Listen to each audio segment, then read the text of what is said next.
Hi friends, welcome back to our mini blog. Friends, ఈ రోజు నేను మంచిర్యాలకి అయితే వెళ్తున్నాను. ఎందుకంటే ఫుల్ బ్లాగ్ చూసేయండి. 100 days ఛాలెంజ్ లో డే 14. ఈ రోజు మార్నింగ్ 5:30కే లేచి వామప్ అయితే చేసుకుంటున్నాను. ఎందుకంటే ఈ రోజు జిమ్ కి అయితే వెళ్ళట్లేదు. ఇవాళ మంది రెస్ట్ డే. వీక్లీ 1 day లేదా 2 days రెస్ట్ తీసుకోవాలి. ఎందుకు తీసుకోవాలో నేను తర్వాత చెప్తాను. ఈ రోజు మంచిర్యాల ఎందుకు వెళ్తున్నామంటే మా అత్తమ్మకైతే మళ్ళీ 20 days కి సెకండ్ టైం హాస్పిటల్ కి అయితే తీసుకెళ్తున్నాము. చెవి నొప్పి, నాలుక కింద కొంచెం మంట, కొంచెం తగ్గింది కానీ పూర్తిగా తగ్గలేదు. సో దాని వల్ల అయితే సెకండ్ టైం వెళ్తున్నాము. ఫ్రెండ్స్, నేను ఈ సంవత్సరం తెలుసుకున్న విషయం ఏంటంటే, ఒక మనిషికి మనీ వాల్యూ, ఆరోగ్యం వాల్యూ ఎప్పుడు తెలుస్తుందంటే, తన వాళ్ళకు ఎవరికైనా హాస్పిటల్ ప్రాబ్లం వస్తే అప్పుడు మైండ్ లో రెండే రన్ అవుతా ఉంటాయి. ఒకటి మనీ, ఒకటి ఆరోగ్యం.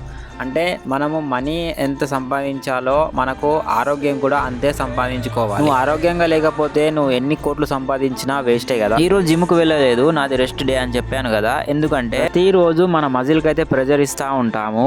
ఒక రోజు రెస్ట్ తీసుకోవడం వల్ల మజిల్ రిపేర్ అండ్ గ్రోత్ అవుతుంది. మన స్ట్రెంగ్త్, పర్ఫార్మెన్స్ ఇంప్రూవ్ అవుతుంది. మన మజిల్ కి రెస్ట్ ఇవ్వకుండా కంటిన్యూగా వర్కౌట్ చేయడం వల్ల మన మజిల్ అనేది ఇంప్రూవ్ కాదు. రెస్ట్ డే ఇవ్వడం వల్ల నెక్స్ట్ వర్కౌట్ లో ఎనర్జీ ఫుల్ గా ఉంటది. ఇంజురీ రిస్క్ తగ్గుతుంది. ఓవర్ ట్రైనింగ్ వల్ల జాయింట్ పెయిన్స్, మజిల్ పెయిన్స్ వస్తాయి. ఒక రోజు రెస్ట్ ఇవ్వడం వల్ల మన బాడీ రికవరీ అవ్వడానికి ఛాన్స్ దొరుకుతుంది మనకు. అందుకోసమే నేను 1 day లేదా 2 days అయితే రెస్ట్ తీసుకుంటున్నాను.